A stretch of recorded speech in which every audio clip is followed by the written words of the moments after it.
చూడొచ్చు, అన్నీ చూసి చక్కగా దేవుని మందిరానికి రావడానికి మనం సిద్ధపడి ఉండాలి.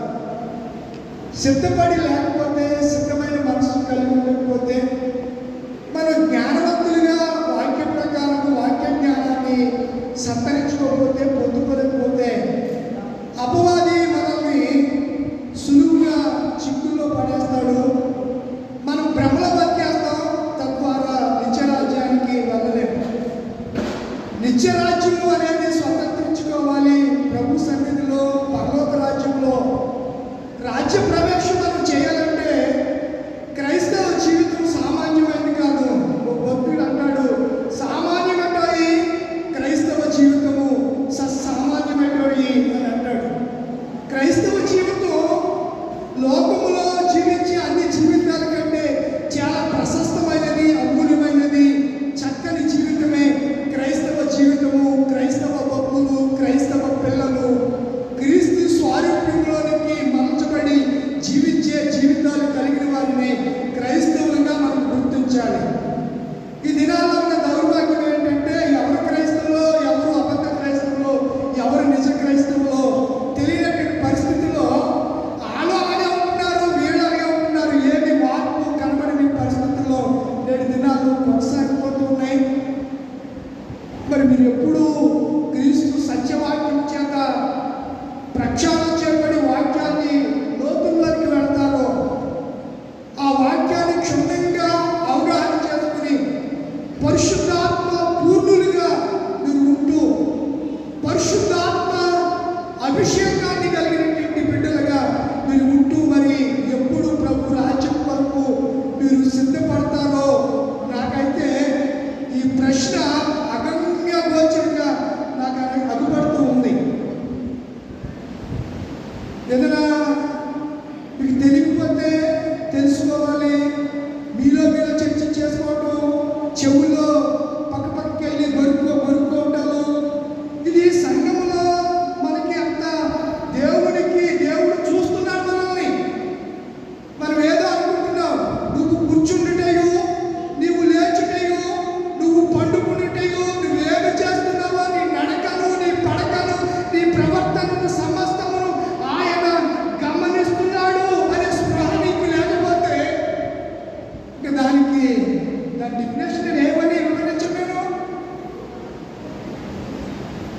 దాని ప్రతిఫలాన్ని, దాని మీనింగ్ని మీకు ఎలా ప్రజెంట్ చేయగలను నేను? ఎన్నో విషయాలు చాలా క్షుణ్ణంగా మీ మధ్యకు ప్రజెంట్ చేస్తున్నాను. గత కాలంలో ఉన్న బోధకుల గురించి నేను ఎవరి గురించి పట్టించుకోను. వాక్యం ఏం చెప్పింది, మనం ఏం చేస్తున్నాం, ఈ రెండే చూస్తాను నేను. ఆరాధన కూడా అంతే. నేను పాడేది నేను పాడాలి, మీరు పాడేది మీరు పాడాలి. మీరు ఎవరన్నా వస్తే వాళ్ళు రెండు పాడుతుంటే మీరు రెండు పాడుతున్నారు. ఎప్పుడు అక్కడ పరలోకంలో వీళ్ళు పరిశుద్ధుడు అంటే వీళ్ళు పరిశుద్ధుడు అని పిలిచారు. ఇద్దరు ఒకేసారి మాట్లాడలేదు. వాళ్ళు అన్న తర్వాత వీళ్ళు అన్నారు. అంతేగాని చెవు కోసిన మేకలాగా ఆ మేక అక్కడ మే అంటే ఈ మేక ఇక్కడ మేకలేదు. వాళ్ళు పరలోకంలో ఈరోజు పాఠాలు అవే. ప్రవక్త యెషయా అది చూసినట్టంటే ఆ దర్శనంలో పరిశుద్ధుడు పరిశుద్ధుడు సైన్యములకు అధిపతి యొక్క యెహోవా అని చెప్పి ఆయన గురించి వ్రాయబడి, ఈ త్రిత్వాన్ని నేను డివైడ్ చేస్తూ ఉన్నాను. త్రిత్వానికి సరైనటువంటి నిర్వచనాన్ని మీరు చాలాసార్లు మీరు విన్నారో లేదో నాకు తెలియదు. మనకి దేవుళ్ళు ఎంతమంది? ఎవరు చెప్పండి రా బాబు. చాలా ప్రాముఖ్యమైన అంశం, తెలుసుకుంటే మంచిది. మాకు అవసరం లేదంటే మాకు తెలుసు, మేము అమర మేధావులు అంటారు, మీ ఇష్టం. కానీ చెప్పవలసిన ఈరోజు పాఠం, ఈరోజు ఏ పండుగ చెప్పండి రా, ఊరు తెలిసి చెప్పండి, ఆన్సర్ చెప్పండి. త్రిత్వ పండుగ. ఏ పండుగ? ఫెస్టివల్. త్రినేటి ఫెస్టివల్ ఇంగ్లీష్లో. ఫెస్టివల్ అంటే పండుగ. త్రినేటి అంటే మూడు. త్రిత్వం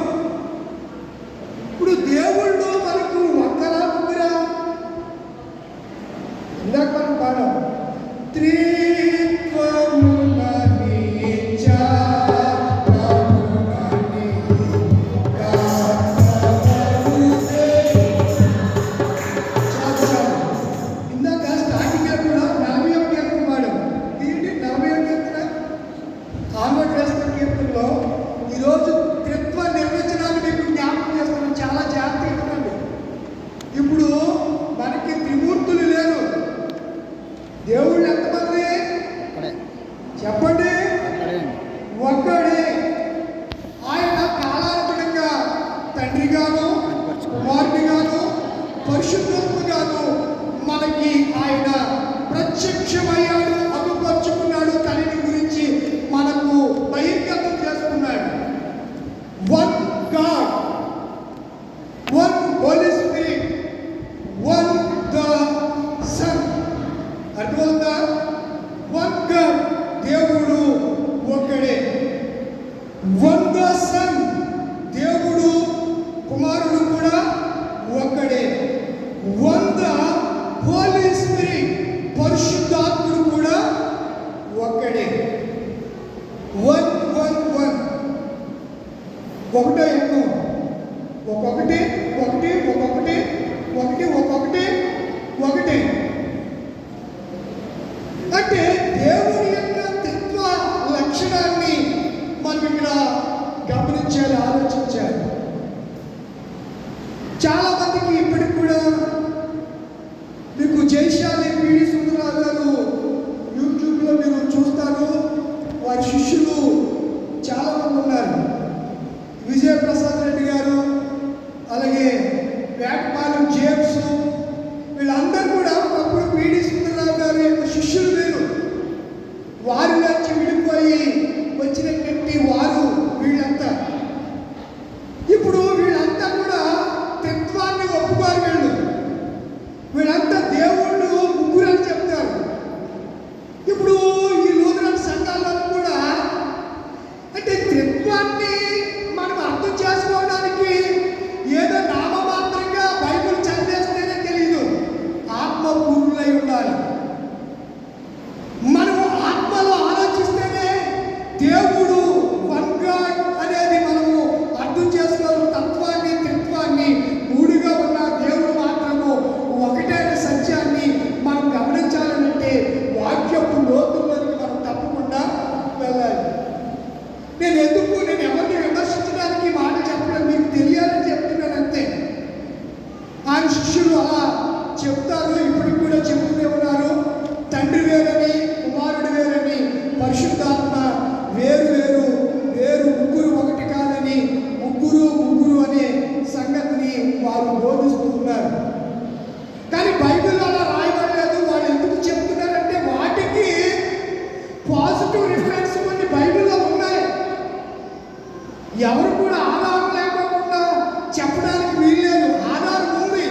గొర్రె చర్మము తోడేళ్ళే గొర్రె చర్మం వేసుకుని మందిరాల్లోకి వచ్చి నేను అభిషేకుడంటే ఆయనకు గ్రూప్ తయారవుతుంది.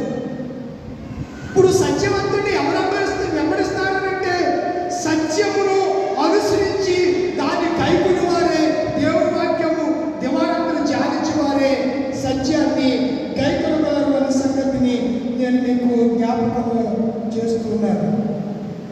ఆంధ్ర క్రైస్తవ కీర్తన పుస్తకాల్లో పురుషోత్తం చౌదరి గారు చాలా కీర్తనలు రాస్తూ ఆయన వర్షం కూడా తెలియజేశాడు. ఇందాక మనం అదే పాడుకున్నాం, యెహోవా మా తండ్రి గాడా, యేసునా అన్నగాడా, పరిశుద్ధాత్మ ఇంటి వరస తెలుపని గదరా. యెహోవా మా తండ్రి, యేసు మా అన్న, ఈ వరుసలన్నీ మాకు ఆత్మ చెప్పలేదా అని చెప్పి పురుషోత్తం చౌదరి గారు ఆంధ్ర క్రైస్తవ సంఘాల కీర్తనలో 435 కీర్తన రాశారు. కనుక దేవుడు అనేవాడు ఒక్కడే, దేవుళ్ళు ముగ్గురు కాదు, ముగ్గురు ఒక్కరే ఏకమై ఉన్నటువంటి వారు అనే సంగతిని జ్ఞాపకం చేస్తున్నారు. మీకు చక్కని ఉదాహరణ చెప్తాను. God is a father, God is a son, God is a holy spirit. మనం ఆలోచన చేద్దాం. గాడ్ ఈజ్ ఏ ఫాదర్, తండ్రి. గాడ్ ఈజ్ ఏ సన్, కుమారుడు. గాడ్ ఈజ్ ఏ, ముగ్గురు కూడా దేవుళ్ళే. దేవుడు దేవుడు దేవుడు మనము ఆలోచన చేయాలి. మీకు ఎగ్జాంపుల్ చెప్తాను. సూర్యుడా అమ్మా, అర్థమవుతుందా? తల్లులు అర్థమవుతుందా? సూర్యుడా సూర్యుడు ఎంతమంది? 1. సూర్యుడు ఎప్పుడు ఎక్కడ ఉండాలి?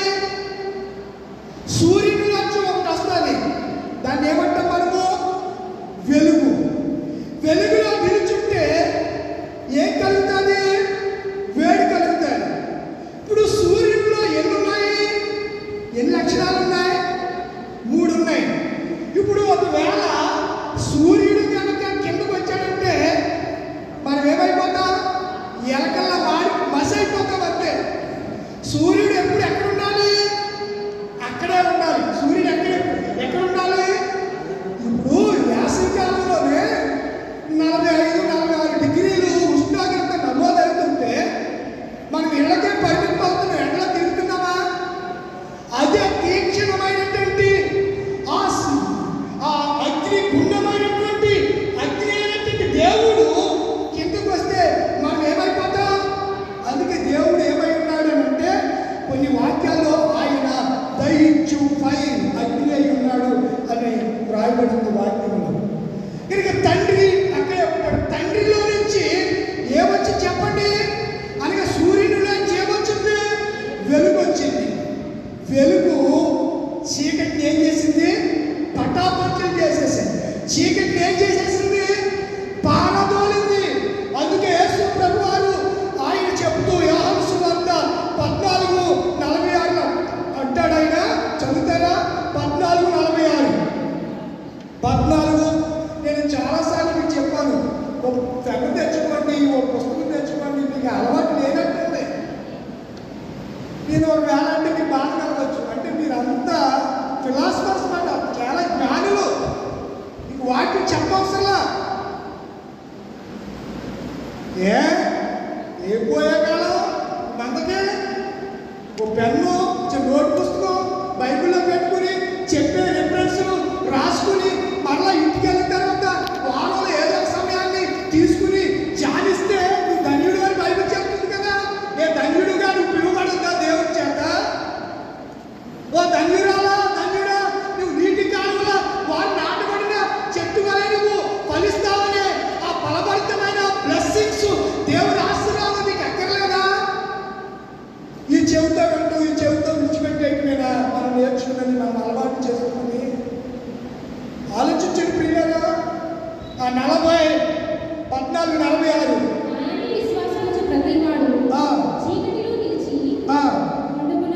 ఉండుకున్నట్లు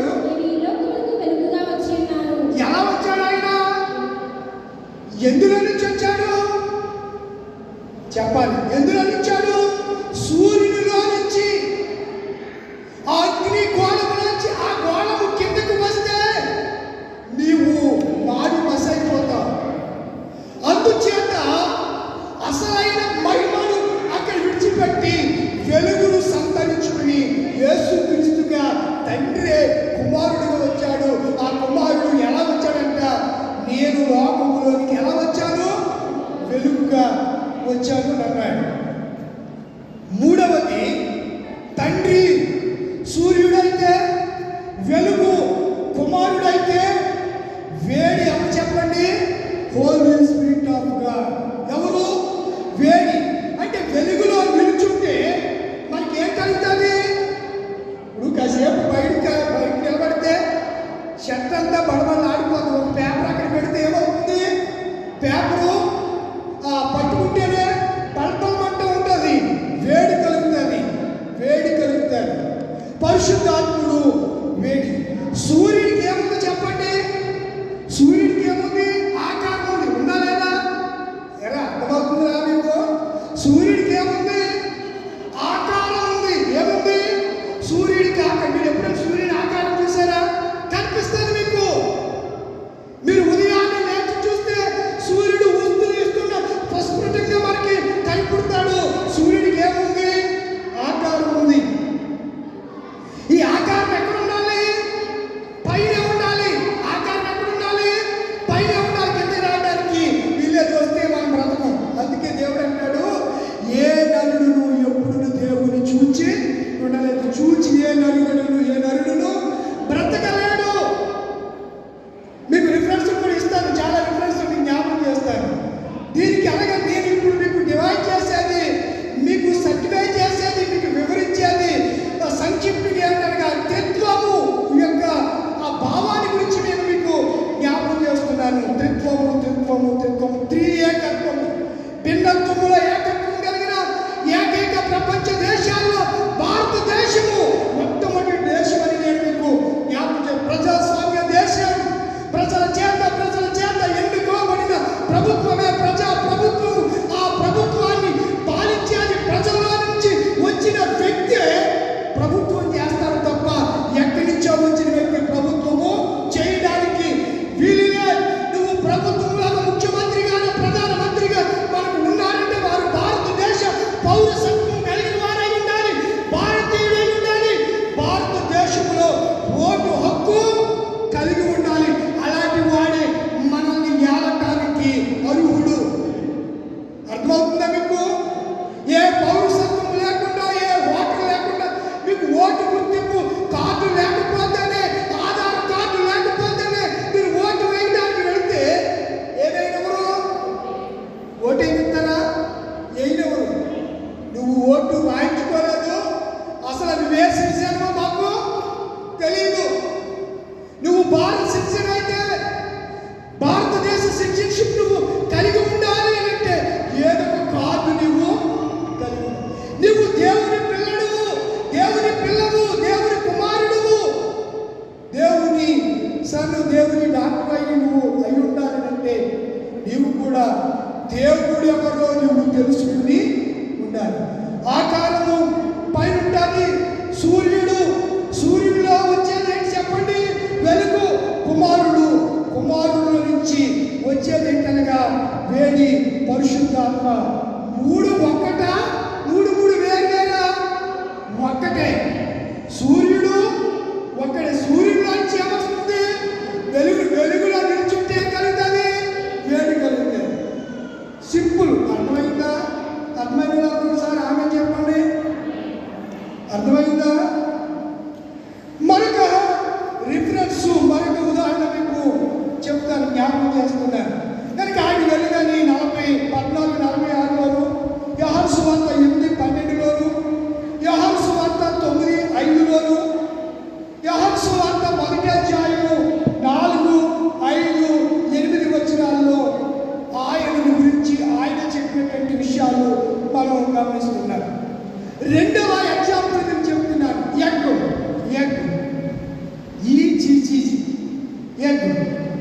ఎగ్లో ఎన్ని ఉంటాయి? ఎక్సా కోడి గుడ్ల కోడి గుడ్డ కోడిగుడ్డు. కోడిగుడ్డులో ఎన్నుంటాయి కోడిగుడ్డు ఎన్ని? ఒకటే. పై పెంకు, అందులో 3 పదార్థాలు. పై పెంకు, తెల్ల సొన, లోపల పూర్వం చందమామ మీ మేనమామ నాకు తెలియదు, కానీ లోపల అది ఎలా ఉంటుంది చెప్పండి బాబు. చందమామలో గుండ్రంగా ఉండదా? అందుకని నేను అలా అన్నాను. కొంచెం పసుపు సొన. మరి మీకు వాళ్ళు అలాగే అంటాం ఇబ్బంది. మీకు మీ అమ్మలు పాట పాడలేదండి చిన్నప్పుడు.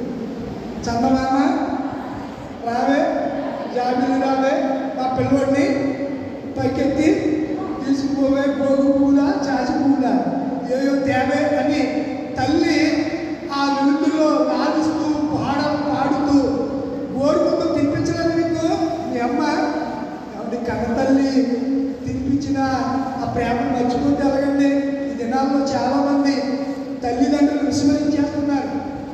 వాళ్ళు తండ్రి భుజాదెత్తుకుని మోసే తండ్రిని అవమానం చేసే కుమార్తెలు ఏం చేశారండి మీకు? ఏం చేశావు? నాకు అమ్మని చూసి నువ్వేం చేసేసావండి అనే కుమార్తెలు ఉన్నారు, కుమారులు ఉన్నారు. చాలా భయంకరం ఈ పరిస్థితి.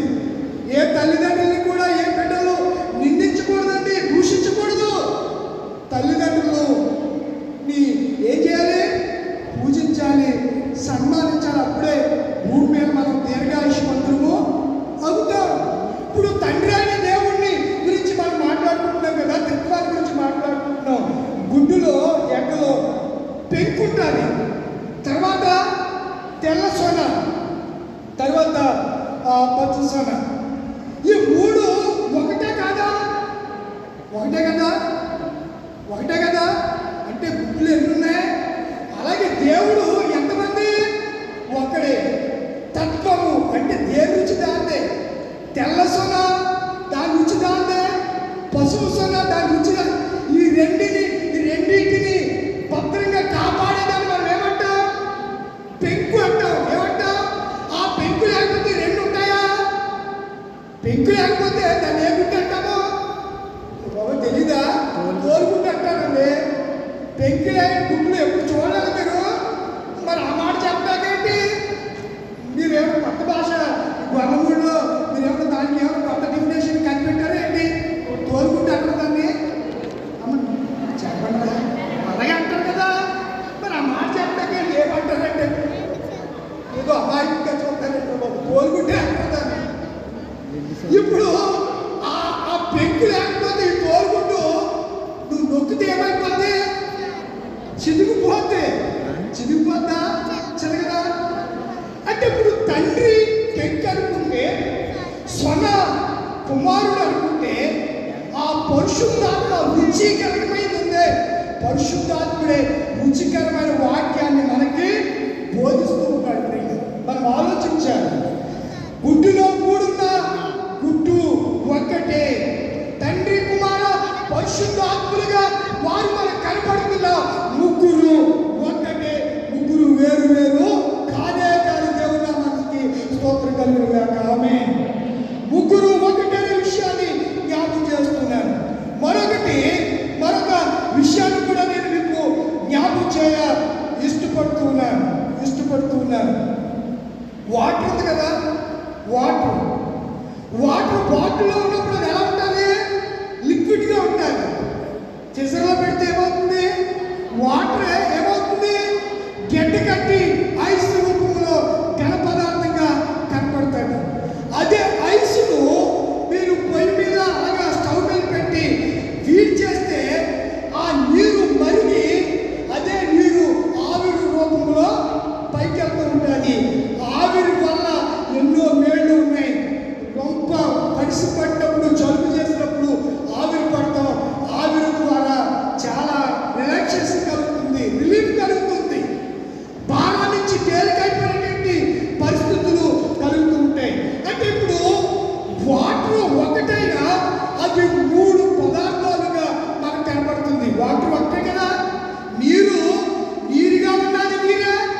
మెయిన్ శరీరము అని దీనికి ఇంగ్లీష్ ఏమంటాం? బాడీ. మొన్న మధ్యలో సేవకుడు బాడీ ఆఫ్ ద క్రైస్ట్ అని నామకరణం చేసి అందరు సేవకుల్ని పోగు చేశాడు, నిశ్చయమైపోయాడు. అసలు ఎవరికి ఐక్యత లేదండి, ఎవరికి ఐక్యత లేదు.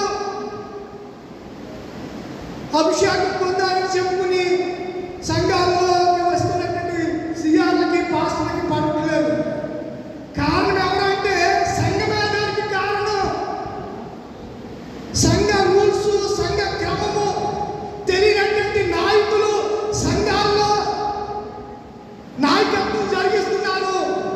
ఏ సేవకుని ఎలా గౌరవించాలో, ఏ సేవకుని ఎలా హాని చేయాలో, ఏ సేవకుని ఎలా వాడుకోవాలో వీళ్ళకి అర్థం కావట్లేదు. ఎందుకనగా వీరు దేవుని క్షుణ్ణంగా అవగతం చేసుకోలేకపోతున్నారు. పితరుల కాడించి ఏదో వెళ్తున్నాం. ఒక ఆయన అన్నాడంట, ఆతే హై, చాలాసార్లు చెప్తూ ఉంటాను హిందీలో, ఆతే హై జాతే అంటే వెళుతున్నాము వస్తున్నాము. ఆతే హై జాతే హై, వెళ్తున్నాం వెళ్ళిపోతున్నాం. ఏమో ఇలా ఉంటే అది హిందీ మాట. వెళ్ళట వచ్చుట. ఎందుకు వస్తున్నాం? వెళ్ళి మనం దేవుని సన్నిధిలో దేవుని మాటలు ఏం నేర్చుకున్నాం, ఆయన ఎలా మైపరచము కూడా తెలియని పరిస్థితిలో ఉంటున్నాం. నేను మనిషి, శరీరము, నేను మనిషి అండి. దేవుడు నాకు ఒక శరీరం అమ్మంటాడండి. తరువాత నాకు ఆ స్పిరిట్ ఉంది. స్పిరిట్ నాలో ఏమని చెప్పండి? ఆత్మ ఉందండి. నాలో సోల్, మైండ్ ఉంది, అంటే మనసు ఉంది. ఆత్మ వేరు, మనసు వేరుండే. ఆత్మ వేరు. నీ మనస్సాక్షి మీద చెయ్యని చెప్పరా? నిజం చెప్ప. ఒకసారి అంటాం కదా, ఆడంటాడు మనస్సాక్షి మీద చెయ్యని చెప్పడు. మా ఆవిడ మీద ఉంటూ, మా నాన్న మీద ఉంటూ, మా అమ్మ మీద ఉంటూ, అమ్మతోడు నాన్నతోడు అని చెప్పి ఇలా అంటే దేవుడు అంటాడు, ఎవరి మీద తోడేమిరా బాబు? ఆకాశం తోడన్నది దేవుని సింహాసనం. భూమి మీద కూడా వచ్చే విడిపోయి భూదేవుని నమ్మకండి. నేను ఏమి నమ్మాడట? ఈ భూదేవుని నమ్ముకున్నానండి నేను అంటారు కొంతమంది. ఈ భూమి దేవుని మీద, ఈ భూమి మీద వచ్చేసి చెప్తున్నానండి అంటారు. వెళ్ళండి మీరు ఎప్పుడన్నా అలాంటి మాటలు ఎవరిలో వెళ్ళలేదా? ఇదే ఉంటారు మీరు. అయితే ఇప్పుడు శరీరం ఉంది. మనిషికి ఏమేమి ఉంటాయి చెప్పండి? శరీరం ఉంటుంది, ఆత్మ ఉంటుంది. సో ఈ మూడు ఉంటేనే వాడు ఎవరు? మనిషి. ఇప్పుడు నేను శరీరంతో ఉన్నాను. ఈ శరీరం ఉంది నాకు. తర్వాత నాలో ఏముంది? ఆత్మ ఉంది, హోలీ స్పిరిట్ ఆత్మ ఉంది. మూడవది మనసు ఉంది. ఏముంది? హృదయం ఉంది. ఏమని చెప్పండి? హృదయం ఉంది, మనసు ఉంది. ఎందుకు హృదయం ఎక్కడ ఉంటుంది? ఈ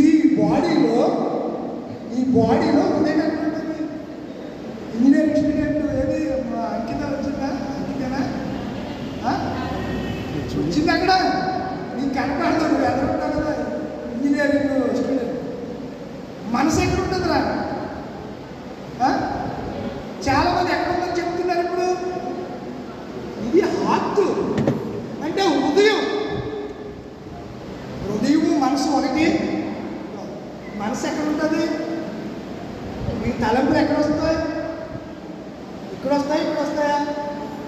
ఇక్కడి నుంచి ఏమైనా వస్తాయా? తలంపులు ఇక్కడ ఏమైనా వస్తున్నాయి మీకు? ఆలోచనలన్నీ. ఇప్పుడు పిచ్చోడే తిరిగాడు అనుకోండి, వాడు ఏమంటారు? వాడు బ్రెయిన్ పాడైపోయింది, వాడి మనసు చెడిపోయింది అంటారు. అంతేగాని అది గుండె చెడిపోయింది అనరు. అంటారా? హార్ట్ అటాక్ వచ్చి పంపింగ్ ఆగిపోతే అప్పుడు ఏమైంది? హార్ట్ కంప్లైంట్ వచ్చి మన ఎవరు అనాకోడలో ఒక ఆయన చనిపోయాడంట. వాళ్ళ అమ్మాయి ఎక్కడో అమెరికాలో ఉందంట. తర్వాత ఇంటికి వెళ్ళాక ఏదో సందర్భంలో మాట్లాడుతుంటే మా భార్య అంటుంది, ఆమె ఎవరో కాదండి, సుందరి సిస్టర్ వాళ్ళ హస్బెండ్ అండి, వాళ్ళ పాప అమెరికా. ఆమె మా మిస్సెస్తో విష్ణు డెంటల్ కాలేజీలో పనిచేస్తారు. సుందరి అని పక్కగా ఉంటుందండి. నాకు తెలియలేదు. అలకరించడానికి వెళ్దామంటే అంతే, వెళ్తా కూడా అవకాశం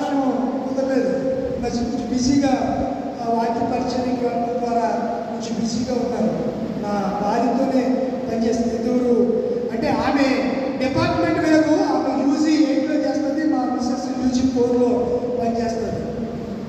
చాలా విచారకరమే. అంటే ఆ రోజు ఈ మాట మీకు ఎందుకు చెప్తున్నానంటే, ఏం ఆగిపోయి చనిపోయాడు ఆయన. ఈ ఎప్పుడైతే హార్ట్ ఆగిపోయిందో ఆత్మ ఏమైపోతుంది? ఈ హార్ట్లో అంటే హార్ట్ ఆగిపోతుంటే రక్త ప్రసరణ ఆగిపోయింది. ఇప్పుడు ప్రాణం ఎందులో ఉంటుంది? చెప్పాలి, ప్రాణం ఎందులో ఉంటుంది? నువ్వు ఎప్పుడు ఎవరేంటంటే రక్తం తక్కువైపోయింది. అది ఏమిస్తే బతుకుతాడంటాడు డాక్టర్ గారు. ఇంటికి 6 గ్రాములే ఉంది, గంగమ్మ 2 ప్యాకెట్లు ఎక్కించకపోతే ఏమైపోతాడు? చచ్చిపోతాడు అని చెప్తారు. అంటే ప్రాణం ఎందులో ఉంటుంది? ఆత్మ గురించి కానీ మాట్లాడేది. ప్రాణం ఎక్కడ ఉంటుంది? రక్తంలోనే ప్రాణం ఉంటుంది. రక్తంలో ఏముంటుంది? అందుకే రక్తదానం చేయండి స్లోగన్ చెప్పండి ఏంటి? రక్తదానం చేయండి, ప్రాణదాతలు కండి.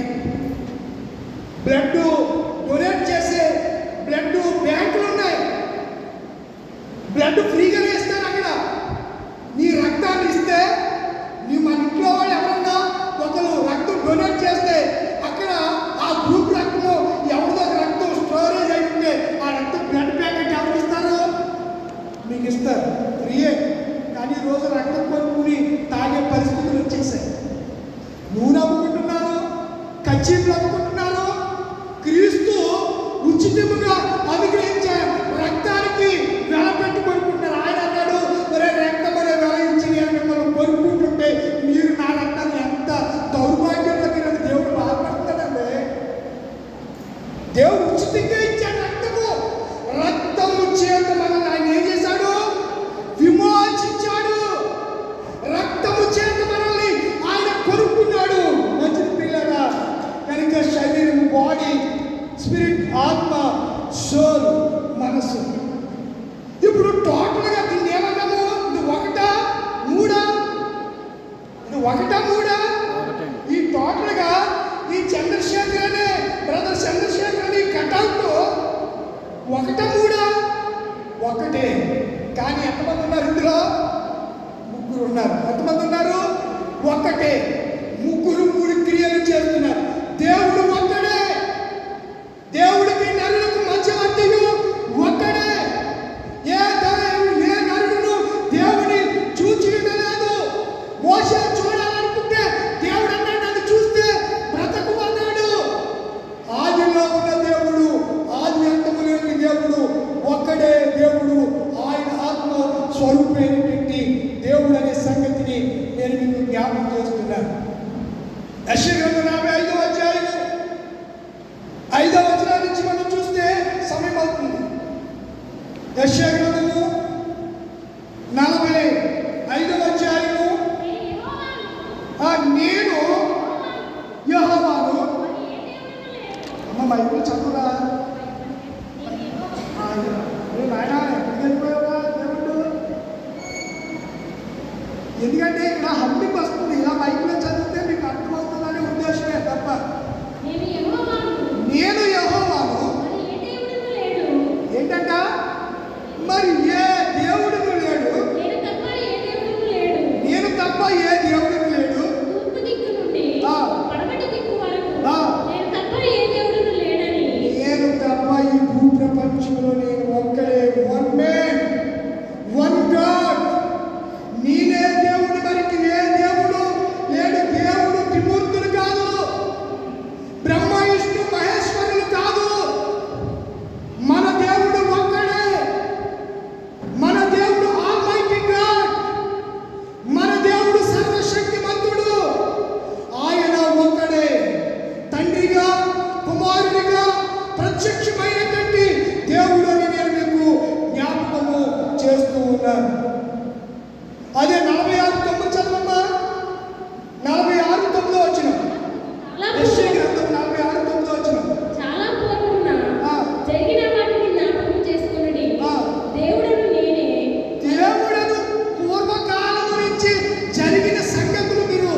ఆయనే పరిశుద్ధాత్ముడు అనే సంగతి జ్ఞాపకం చేస్తూ ఉన్నారు. తిమోతికి రాసిన మొదటి పత్రిక 2వ అధ్యాయం 5వ వచనం గురించి చదవండి. తిమోతికి రాసిన మొదటి పత్రిక 2:5. దేవుడొక్కడే దేవునికి నలుగురు మధ్యవర్తి ఒక్కడే. దేవుడు ఎంతమంది? అమ్మా వింటున్నారా? దేవుడు ఎంతమంది? ముగ్గురు. ఏం చదువుతున్నాడు? వేరే పేరు అన్నమాట అన్నదాత. సర్లే, నాకు కొన్ని పేర్లు ఏదో అలాగా ఒకసారి వెంటనే పేర్లు నాకు పూర్తిగా పేర్లు తెలియదు కూడా. అంకిత. సరే, ఏమంటున్నాడు ఆయన? దేవుడు ఒక ముగ్గురే చెప్పాలి కదా. పౌలు గారు మహా ఆత్మపూర్ణుడు, చెప్పాలి కదా, చెప్పలేదు. చెప్పుకోకుండా దేవుడు ఎలా డివైడ్ చేశాడో ఒక మాట మీకు జ్ఞాపకం చేస్తాను, చూడండి. కొరింథీయులకు రాసిన 2వ పత్రిక 13వ అధ్యాయం తీసుకోండి రా గమని. 13వ అధ్యాయము 13-14. పరిశుద్ధులందరూ నీకు వందనములు చెప్పుచున్నారు. ఏమంటున్నాడు ఇక్కడ? ప్రభువైన యేసుక్రీస్తు కృపయు దేవుని ప్రేమయు పరిశుద్ధాత్మ సహవాసము మీకందరికీ తోడై ఉండును గాక. ఇక్కడ ఎంతమంది ప్రొజెక్ట్ చేస్తున్నాడు ఆయన? చెప్పరే వల్ల ముగ్గురు. ప్రభువైన, ఇప్పుడు యేసు అంటే రక్షకుడు కదా, యేసు లాకి కూడా దేవుడు.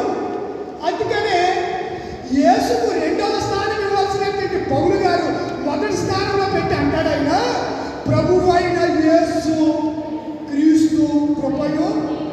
ఇప్పుడు 2వ స్థానంలోకి ఎవరు నెట్టాడు? దేవుని ప్రేమయు. 3వ స్థానంలో ఎవరున్నారు? పరిశుద్ధాత్మ సహవాసము మీ అందరికీ తోడై ఉండునుగాక. ఇప్పుడు ఒకే దేవుడు వివరిస్తూ చెప్తున్నటువంటి మాట, ప్రభు అయిన యేసు అనగా ఆయన క్రీస్తు, యెహోవా అనగా క్రీస్తు ఆయనే. యెహోవా నామాలని. అందుచేతనే సువార్త వాక్య భాగము మత్తయి సువార్త 28:16 చూస్తే తండ్రి యొక్కయు కుమారుని యొక్కయు పరిశుద్ధాత్మ యొక్కయు నామములోనికి. నామములా నామమా?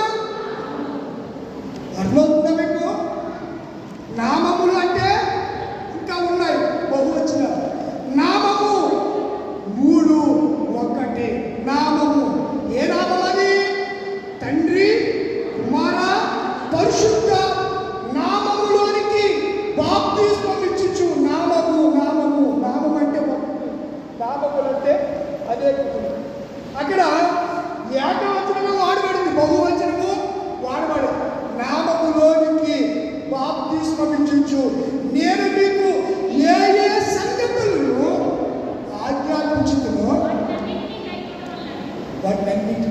ఈ పరిశుద్ధాత్మ తీర్థమైనటువంటి ఈ దేవుణ్ణి మనము ఆలోచన చేసినప్పుడు ఆయన తండ్రిగాను కుమారుడిగాను ఆ పరిశుద్ధాత్మగా ఆయన ప్రత్యేకమైన పరిశుద్ధాత్మ యుగంలో మనం ఉన్నాము. ముగ్గురు కూడా మనకి కనిపించని ఆత్మను ఒకప్పుడున్న ఆత్మ కనిపించే రూపంలో యేసుక్రీస్తు రూపంలో ఈ లోకానికి వస్తే ఇప్పుడు పరిశుద్ధాత్మ మనకు కనపడుతుందా? అసలు మన ఆత్మ కనపడుతుందా? కనిపించదు. కానీ మనలో ఏముంది? ఆత్మ ఉందంతే, కనిపించదు. ఒక ఆయన ఒక పిల్లడు వెళ్ళి అడిగాడంట, దేవుడు చూపించండి అని అంటే ఆయన అన్నాడంట, నీ మెదడు చూపించాను. పిల్లడు మంచి వీడు తిరిగలడు. ఏంటి ఏం చూపించమన్నాడు? చెప్పడం పిల్ల దేవుడు చూపించమని నేను అడిగాడు అనుకోండి, మీరు నన్ను అడిగారు అనుకోండి, నేను మిమ్మల్ని ఏం అడగాలి? నీ మెదడు చూపించడం నీ వల్ల అవుతుందా? ఆత్మను చూపించగలవా? కాబట్టి ఆత్మను చూపించగలవా? చూపించిన ఆత్మలకి ఆత్మ స్వరూపులకి మనము మన వాళ్ళకి కనపడతాం కానీ అవి మనకి కనిపించవు. చాలామంది కోతలు చూసి దేవుళ్ళు అనుకున్నారు, వాక్యంలో చాలా విషయాలు ఉన్నాయి. ముగింపులోకి వచ్చేసరికి పాత నిబంధన వాక్యంలో ఏమంటాడంటే, ఉజ్జియా మృతి పొందాడు, దేశమంతా కలవరంతో ఉంది. దేశమంతా దేంతో ఉంది? కలవరంతో ఉంది. రాజైన ఉజ్జియా మృతి పొందిన సంవత్సరము అత్యున్నతమైన సింహాసనం ముందు ప్రభువు దేవుడు ఆసీనుడై ఉండగా నేను చూచుతున్నట్టు చివరికి వచ్చేసరికి అతడు ఏమంటాడంటే, చూడండి 5వ వచనం 4వ లైన్, యెహోవాను నేను కన్నులారా చూచి తిని నన్ను కొట్టిని. ఏమన్నాడు? ఎరా ఏమన్నాడు చెప్పండి అమ్మ, చెప్పండి ఏమన్నాడు? చూచానన్నాడా? చూచి తిని అనుకున్నాడు. చూసింది ఎవరిని? దేవుడు కాదు, శరాపులు చూశాడు. మీరు అక్కడ చూస్తే శరాపులని పైన 2వ వచనము లైన్లో 1 అనేసి మహాదూతలను ఉంది గ్రీక్ భాషలో. కనిపించిందా? వాటి మాటలు కాదు, ఏమనుంది? మహాదూతలు. ఆ దూతలకి ఎన్నేసి రెక్కలు ఉన్నాయి? 6 రెక్కలు ఉన్నాయి. 2 రెక్కలతో ఏం చేస్తున్నాయి? ముఖం కప్పుకుంటున్నాయి. 2 రెక్కలతో ఇప్పుడు ఎన్ని రెక్కలు అయ్యాయి? ఇంకో 2 రెక్కలు ఉన్నాయి. ఆ రెక్కలతో ఏం చేస్తున్నాయి? అలాంటి రూపాలు మీరు చూసి అది కూడా చెప్తారంతే. అలాంటి ఎంత ఆకారం చూస్తే మీరు మనం ఏం చేస్తాం? చూస్తారా? కొట్లు గుప్పునే ఆ రాత్రి అది కుయ్యమయ్యో అని అరిస్తే ఈ పిల్లలు దిగి వచ్చేసింది. అబ్బా తిరిగి వెళ్తున్నాడు. సుడిగాలి చేతిలో ఆ గాలి వచ్చి సుడిగిరితే దిగి వచ్చేసిందని పెద్దలు మనకి నూరు పోసేశారు. రాత్రులు ఆ కుక్క పడితే దాని బాగా వచ్చి పడిపోయినప్పుడు గాల్లో వచ్చి అదంతా ఉంటే కుక్కల గంట ఎవరు కనపడుతున్నారంట? ఆత్మలు కనపడుతున్నాయంట. కుక్కలు కూడా ఆత్మలు కనపడతాయా? కుక్కకి ఆత్మ ఉంటుంది అసలు? అంటే కుక్కకి ఆత్మ ఉంటుందా? ఉండదు. కుక్కకి ఆత్మ ఉండదు. మనుషులకి ఆత్మ, కుక్కకి ఆత్మ ఉంటే కుక్కకి మనకి తేడా ఏంటండి అసలు? కుక్కకి ఆత్మ ఉండదు. ఇలా మనం ఏదో అపోహలు బతికేస్తూ ఉంటున్నాం. నిజత్వంలోనికి మనం వెళ్ళలేకపోతున్నాం. నాకు ఏమంటాడంటే, కన్నులారా నేను యెహోవాను చూచి తిని కలవరంతో నిండిపోయాడు. దేవుడు ఎవరో తెలుసుకోవాలనుకుంటున్నాడు. దేవుడు మందిరంలోకి వెళ్ళాడు. దేవుడు ఆశీర్వాదంతో ఆ దేవదూత కూర్చోవడం అన్ని అతను చూశాడు. చూసి ఎందో వచ్చినప్పుడు నేను ఎవరిని పంపెదను?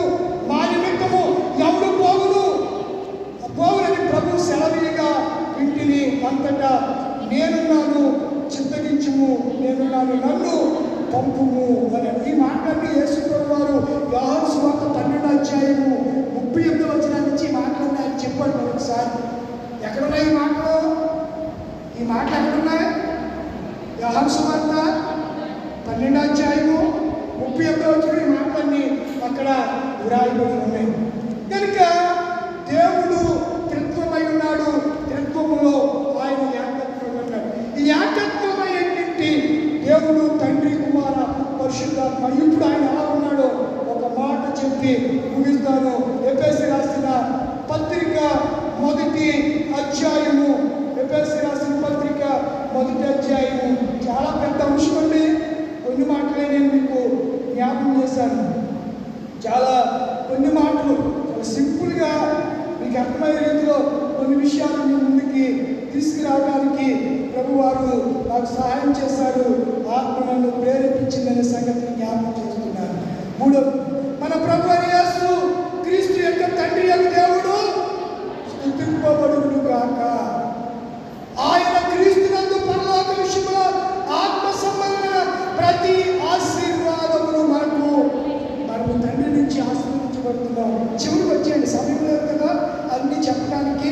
అక్కడ చూడండి, అక్కడ దయ అనే మాటలు 2 పర్యాయాలు వాడబడ్డాయి. చూడండి, దయా సంకల్పం చొప్పున 6వ వచనం 3వ లైన్లోను, తరువాత 12వ వచనం 1వ అధ్యాయం 12వ వచనం 3 అక్కడ కూడా తన సిద్ధ ప్రకార సంకల్పమును బట్టి చిత్తం అనే మాట 4 పర్యాయాలు వాడబడింది. చిత్తము మీరు 6వ వచనము 2వ చిత్త ప్రకారము అయిన అనే మాటను చూస్తారు.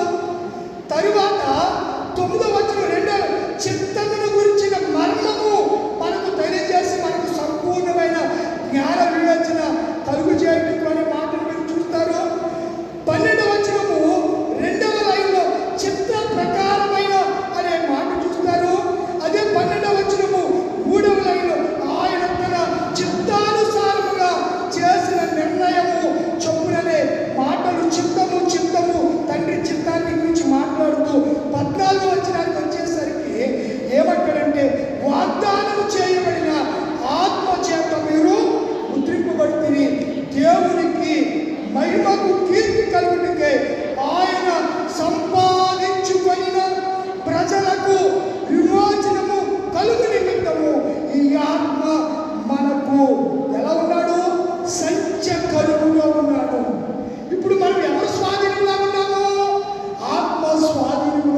మనకి జయంతికి వర్ధంతికి తేడా తెలియని రాజకీయ నాయకులు ఉన్నారు. అలా మాట్లాడుతూ ఉంటారు. దేనికి? జయంతికి వర్ధంతి అంటే చచ్చిపోయిన రోజు, జయంతి అంటే జన్మించిన రోజు. సంఘ ఆవిర్భావం ఏ రోజు జరిగింది? బర్త్డే ఎత్తుకొస్తూ తినన్నా జరిగింది. ఎంతమంది పుట్టారు ఆ రోజు? ఎంతమంది పుట్టారు? 3,000 మంది మార్పు చెప్పుకుంటారు. కొత్తగా జన్మించారు. మీకు తెలియదులే కొత్తగా జన్మించమండి. మీకేంటి ఆ నికోదేము గారికి ఆడికే తెలియలేదు. వెళ్ళి యేసుప్రభు దగ్గరికి వెళ్ళి అన్నాడు, నేను పరలోక రాజు వెళ్ళాలంటే నేను ఎలాగా మా యొక్క కడుపులో మళ్ళీ నేను ప్రవేశించాలని అడిగాడు. మీరు కూర్చోడా? ఒకడు కొత్తగా అంటే ఒకడు ఆత్మ మూలంగాను నీటి మూలంగాను జన్మించాలా? ఆత్మ కూడి అయి ఉంటారా నీకు? అప్పుడే నువ్వు ఎక్కడికి వస్తావు? పరలోక రాజ్యంలోకి వస్తావు. ఆత్మని సంచికరువు మనకు అనుగ్రహించబడింది. మొదటి శతాబ్ద కాలంలో 50వ దినాన్న సంఘం ఆవిర్భావం జరిగితే 3,000 మంది రక్షించబడి ఎడతెగక ప్రార్థన యందును రొట్టె విరిచిన యందును పట్టుదల కలిగి ఎడతెగక ఇంటెంటను సంపోర్చబడ్డారు. మొదటి శతాబ్ద కాలంలో పెంతెకొస్తు దినాన్ని నుంచి నేటి వరకు ఆది అపోస్తల సంఘం చేస్తున్న పరిచయం. నూతన సంఘం అంటే అపోస్తల సంఘం. మీకు తెలుసో తెలియదు. ఇది వాటి ప్రకారం కట్టబడిన సంఘాలు నూతన సంఘాలు. కనుక రాత్రి నేను మాస్టర్ గారు ఇద్దరు పక్క కూర్చున్నాం. మా వాక్యం అయిపోయిన తర్వాత రండి సంఘాలన్నింటినీ బైబ్రికేషన్ చేస్తున్నారండి. 4 సంఘాలు 2 చేసి ఒక మాస్టర్ గారు పంపుతున్నారండి. ఈ మన సంఘాలు కొత్త ఆత్మలు ఇప్పుడు మీరే ఉంటున్నారు ఎప్పుడన్నా? బయట నుంచి ఎవరైనా సంఘం పంపుతారా? ఏమో మాట్లాడరా తల్లులు, అమ్మలు, మీరు చెప్పాలి. పంపుతున్నారా? ఎప్పుడు మనమే ఉంటున్నాం. సంఘం ఎస్టాబ్లిష్ కావట్లేదు. సంఘం విస్తరించట్లేదు. కోట్ల రూపాయలకి ఆలయాలు కట్టుకున్నా ఎక్కడేసామంటే ఎప్పుడు 10 మంది ఉంటే ఆ 10 మందే ఉంటున్నారు. మరి ఆదికి సంఘం 3,000 మందితో ప్రారంభమైతే తర్వాత ఎంతమంది రక్షించబడ్డారు? 5,000. తర్వాత వేల మంది విస్తరించిపోయి ఈరోజు సంఘం ఎక్కడ విస్తరించింది? నూతన సంఘాలు ఉన్నాయి. ఉన్న వాటిని విడగొడుతున్నారు తప్ప కొత్త సంఘం ఎక్కడికంటే కట్టారా? దానియల్ మాస్టర్ గారు కొత్త సంఘాన్ని ఎక్కడ కట్టామో మనం? పాత సంఘాలు కొత్త సంఘాన్ని ఇంకో ప్రదేశంలో ఒక కొత్త సంఘాన్ని కట్టి అందులోనికి ప్రజలు కోరుకుని రాగలిగాం మనం? లేదు. మీరు ఉన్నారంటే మీరు మీ సంఘం 100 మంది ఉంటే ఇందులో రెండు అక్కడ 50 మంది చర్చ పెట్టుకుంటారు, ఇంకొక 50 మంది చర్చ పెట్టుకుంటారు తప్ప కొత్త వాళ్ళు వచ్చి ఇంకో చర్చ పెట్టరు అక్కడ.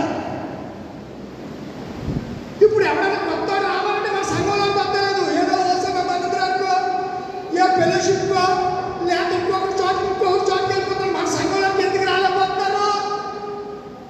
అలా కూడా మీరు ఎవరైనా నడిపించారా?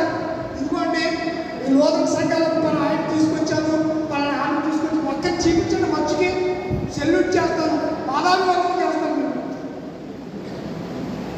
ఒక్కటి చూపించండి. మరి ఎందుకు అంటే సంఘాల చేత పోషించబడ్డాక ఈ తిరుగు ఆదివారం అలాంటి ఇంటి కోసం మీరేం కొట్టుకు చచ్చిపోతారు. మాకు ఆ పాస్టర్ కావాలి, మాకు ఈసీఆర్ కావాలి, ఆడి కావాలి, ఈడి కావాలి, ఆడి బతికేంటాడు, ఆడి చేసే ఎదవేసాడంటే ఏమి నువ్వు అవసరం లేకుండా తీసుకొచ్చి నెట్ మీద ఎక్కించుకుంటే ఆ ఎక్కడికి వచ్చి వర్గాలు చేస్తున్నారంటే ఆయన బాబాయ్ ఎలా చేసేటట్టు ఆడు వెళ్ళిపోయాడు మీరు కూడా అలా చేసేస్తారు, నువ్వు బయట చేస్తుందంటే అని చేత మేము ఆడి భజన చేస్తాం, చేసుకో భజన అని పరిస్థితుల్లోకి మనం వెళ్ళిపోయాం. సంఘం ఎస్టాబ్లిష్మెంట్ కావట్లేదు, సంఘాలు విస్తరించబట్టలేదు. ఉన్న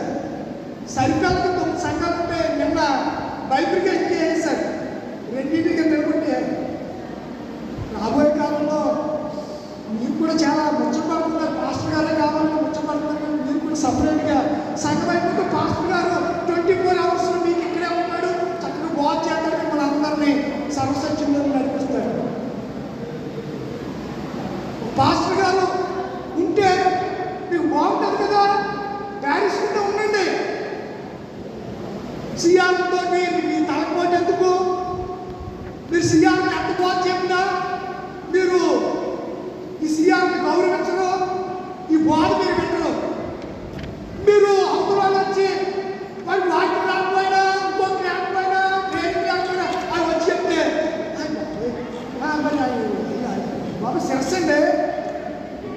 వ్యవసాయాల వల్ల వాక్యం గమనించండి, వాక్యాన్ని గమనించి అర్థం చేసుకోండి. లేకపోతే పరలోకం మరి పోలేదు. ఈ లోకంలో ఎవరినో సర్ప్రైజ్ చేయడానికి, ఎవరినో కనపరచడానికి మీ స్థితిని మీరు కోల్పోవద్దు. మీరు మనుషులు మహిమపరిచేవారుగా, మనుషులు మీ సత్క్రియలు ప్రదర్శించకండి. మీ సత్క్రియలు, మీ మహిమ ఎవరికి చెందాలి? మీ మహిమ మనం ఎవరు మహిమపరచాలి? దేవుడే మహిమపరచాలి. దేవుడికి కృపా మహిమకు కీర్తి కలగాలి. చెప్తుందన్న ఇలా చెప్పి చెప్పినట్ట పాస్టర్ గారు వినిపిస్తున్నారంట. మీరు అంత గొప్పవాళ్ళు, మీరు వినిపించిన డోంట్ కేర్. నేను మామూలుగా మీకు తెలియదు, ఈరోజు చెప్పేస్తున్నాను. ఉంటానో వెళ్ళిపోతాను, అది తర్వాత సంగతి. పాస్టర్తో చెప్తే పాస్టర్ మీకు తీయండి, వద్దండి అంటారు, మీరు వెళ్ళిపోండి అంటారు, పోతాను. వాక్యమే వాక్యం ఎలా ఉందో అది వాక్యమే. కాదనండి, దమ్ము ధైర్యం ఉంటే రండి, ఎవరైనా సరే. ఇది వాక్యం కాదని మీరు చెప్పేది కాదు అనేవాళ్ళు ఎవరన్నా ముందుకు వచ్చి మైక్ ఇచ్చి మాట్లాడండి, మైక్ ఇచ్చేస్తాను మీకు. సొలుకోవులు వాక్యంలో ఉన్నది కాకుండా దానికి అనుకూలంగా నేను ఇలా కాదండి, మీరు ఇలా వినండి. విని మీ మధ్య ఉన్నవాడిని మీరు తక్కువ చేయొద్దు.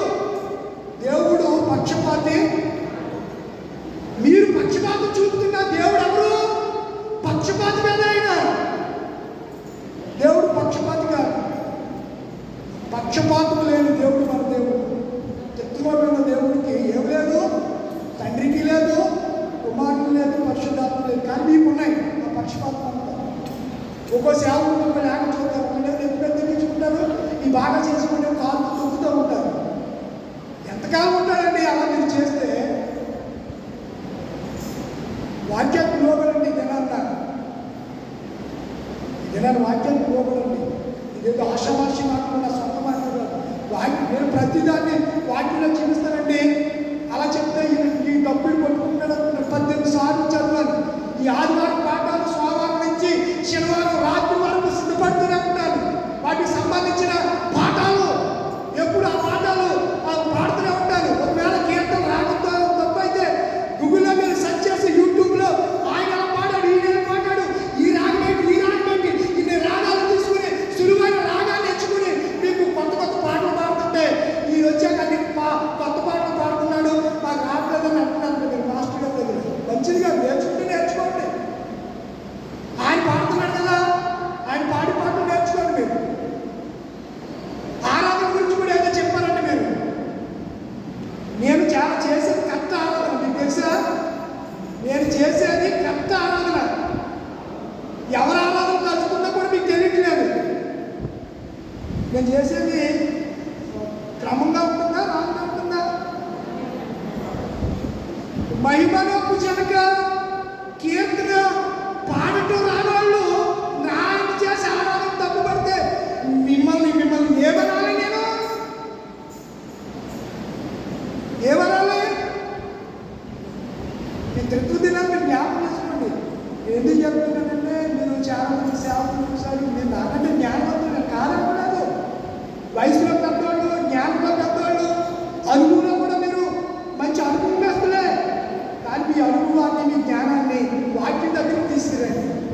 వాక్యంలో సరి చూసుకోండి దాన్ని. ఈ జ్ఞానము వాక్యానికి సంబంధమైందా కాదా అని పరిశీలన చేసుకోకుండా నోటికి ఏదొస్తారో మాట్లాడి మరి సేవకుల్ని, కింద సేవకుల్ని మీరు మాట్లాడుతూ విషయాలని పై సేవకులు చెప్తే ఏమన్నా ఊడిపోతుందండి చుట్టూ? ఏం ఊడిపోదు కదా. ఆ పౌరు గారు పెద్దోళ్ళు వెళ్ళి ఎందుకంటే సీఆర్ఎంత మా ఇబ్బందిగా ఉంటుంది, మేము ఈ వారం చెప్పాక నుండి వచ్చే వారం నుంచి రావు మానేట వాళ్ళు సేవకుల్ని ఈ వారం అంతా ఖాళీ లేదు. ప్రతి చోటుకి వెళ్ళాం. మొన్న ఫోటో రోజుని అంటే మీటింగ్ క్యాన్సిల్ చేసుకుని సంఘ బాధ్యత కాబట్టి వచ్చాను. వాటికి చెప్పని వెళ్ళిపోయాను. మీరు నన్ను గురించి ఏదైనా మాట్లాడితే డైరెక్ట్ నా దగ్గర వచ్చి మాట్లాడండి.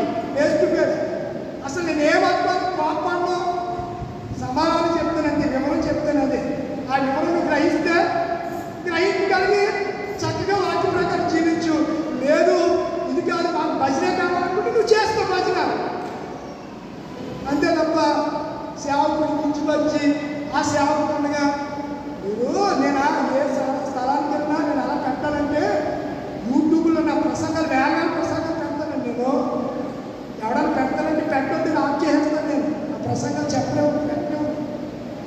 వాక్యం మనకు ముఖ్యం. ఇదంతా సోషల్ మీడియా వచ్చిన వాళ్ళు పెట్టుకుంటున్నారు, అది వేరు, వాళ్ళని విమర్శించుకుంటారు. కానీ మీరు పాస్టర్ గారికి నాకు ఎవరో లింకులు పెట్టండి, గొడవ పెట్టి మీరు వచ్చి ఆహ్వానించారు అని అది మీలోనే ఉంది. మీరు పాస్టర్ గారికి నాకు లింకులు పెట్టి ఆయన ఇంత నేను ఇంత అని తక్కువలు చేసి మీరు చేస్తే నేను రానంటే నాకేమి ఇబ్బంది లేదు. నేను మీ సంఘానికి వస్తానని బాబు మిమ్మల్ని ఎట్టుకోమంటే నేను అడగలేకున్నాను. రమ్మన్నారు, వచ్చాను, కావాలంటే మీరు అందరు చేతులు ఎత్తారు. ఆ రోజు ఆయన పాస్టర్ గారికి సంఘ సమూహంలో మీరు సీఆర్గా ఉంటారని అనౌన్స్ చేస్తున్నాను. దొంగసాటుగా దొడ్డు మార్గంగా నేను లక్షలు అట్టుకుని సర్టిఫికెట్ కొనుక్కుని వచ్చినట్టు నేను కాదు. నేను బాహాటంగా వచ్చినాడు. నేను ఈ మధ్య ఎలా వచ్చాను? నేను రహస్యంగా వచ్చాను. రికమెండ్ ఏం చేయించుకుని ఇదిగో ఈ సీఆర్ గారిని తీసుకొచ్చి అనౌన్స్ చేశాను. మీకు 2-3 నెలలు మీరు నా బోధ విని పరిచయం కింద తర్వాత సీఆర్ నేను పెద్దయినా, అవునా కాదా? అంతే తప్ప మమ్మల్ని వెంటనే ఈ వారం వద్ద 2వ వారం ఇదే మా సీఆర్ గారిని పెట్టుకున్నారు. మీరు నన్ను కనుక అది ఏదైనా వాక్యంలో చెప్తాను, తర్వాత చెప్తాను. ఎక్కడి నుంచి మాట్లాడుకోవడం ఎందుకు? కనుక మీరు సంఘ పరిచర్య మాత్రం మీరు సంఘ పరిచర్య సరే సంఘ పరిచర్య మటుకు పాడు చేయొద్దు. పాస్టర్ గారికి నాకు ఏ విధమైన భేదాభిప్రాయాన్ని కలుగు చేయొద్దు. ఆయన స్థానం అదే, నా స్థానం నాదే. తండ్రే, కుమారుడే, పరిశుద్ధాత్ముడు, ముగ్గురు ఒకటే. అందరూ చేసేది పరిశుద్ధాత్మ దేవుడి పరిచర్య. కనుక మీరు హెచ్చు తగ్గులు భావం చూపించి ఆయన వచ్చినప్పుడు కొన్ని ఆదివారం సీఆర్ గారు ఎలా చెప్పారు అంటే కదా, అలా ఎలా చెప్పారు వాక్యంలో చూసుకుని వాళ్ళు ఏం చేస్తున్నారంటే ఈ నెగిటివ్గా మాట్లాడి వాక్యం తీసుకుని ఎప్పుడు నన్ను తొక్కేస్తా గొప్పడిపోయింది. ఎవడంటే నేను ఎప్పుడు ఎవరిని తొక్కాలంటే నేను తొక్కేస్తాను. బాబోయ్, దేవుడు తొక్కుతాడు. ఎవరిని ఎక్కడ తొక్కాలో దేవుడు తొక్కుతాడు. ఆయన తొక్కాడంటే నామరూపాలు కూడా ఉంటుంది. అంతే, అడ్రస్కి వెళ్ళద్దు. ఆయన తొక్కితే మనుషులు తొక్కేస్తే మనుషుడు ఏమి చిరుకోడు. దేవుడు తొక్కాలి. దేవుడు చూస్తున్న దేవుడు. కనుక ఈ క్రితం దినాన్న చాలా సంగతులు చెప్తూ మళ్ళీ ఇలాంటి నేను ఉండాలంటే ఇలాంటి పునరావృతం కాకుండా ఉండాలి మీరు ఆలోచిస్తారని చెప్పడమే తప్ప ఏదో నేను మీ మధ్యలో మనసులు కలిగి చేయాలని కాదు ఈ మాట చెప్పడం. నేను ఇలాంటివి రాకుండా మీరు చూస్తారు ఫ్యూచర్లో. అలా ఉంటే సంఘం అభివృద్ధి చెందుతుంది. అందరూ ఏకాత్మ కలిగి ఉంటారు. సంఘం ఉజ్జీవపడుతుంది. పరిశుద్ధాత్మలో మీరు ఆనందిస్తారు. సంఘానికి పేరు మంచి ఖ్యాతి వస్తుంది. మీరందరూ దీవించబడతారు, ఆశీర్వదించబడతారు. ఇప్పటికే సంఘంలో చాలామంది దేవుడి చేత ఆశీర్వదించబడుతున్నారు. మొన్న సహోదరుడు రంజిత్ నూతనంగా లారీ కొనుగోలు చేశారంట. మా ఇంటికి వచ్చి మరీ తీసుకుని వెళ్ళి తన వాహనం దగ్గర ఆయన ప్రార్థన చేసుకున్నాడు. అలాగే నవీన్, ఆయన కూడా ఎంతోమంది చక్కగా ఒకప్పుడు డ్రైవర్లుగా ఉంటూ సొంతంగా ఉన్న గోడపాటి వీరనమ్మా వాళ్ళు అందరూ చక్కగా దేవుడి చేత ఆశీర్వదించబడుతున్నారు. డ్రైవర్లుగా ఉన్న వాళ్ళకి దేవుడు ఒక సొంత వాహనాన్ని ఇస్తున్నాడు. ఇది ఏంటి? దేవుడు కృప కాదంటారు, దేవుడు ఆశీర్వాదం కాదంటారా? కనుక మీరు దేవునికి లోపడండి, మనుషుల మాటలు కేంద్రం చేయండి, వాక్య ప్రకారం జీవించండి. అట్టి కృప పరిశుద్ధాత్మ దేవుడు మీ అందరికీ అనుగ్రహించును గాక. ఆమేన్. దయచేసి లేచి నిలబడతారా? సమస్త జ్ఞానం ఇచ్చిన దేవుని సమాధానము యేసుక్రీస్తు వలన మీ హృదయములను తలపులను కావలేయును గాక.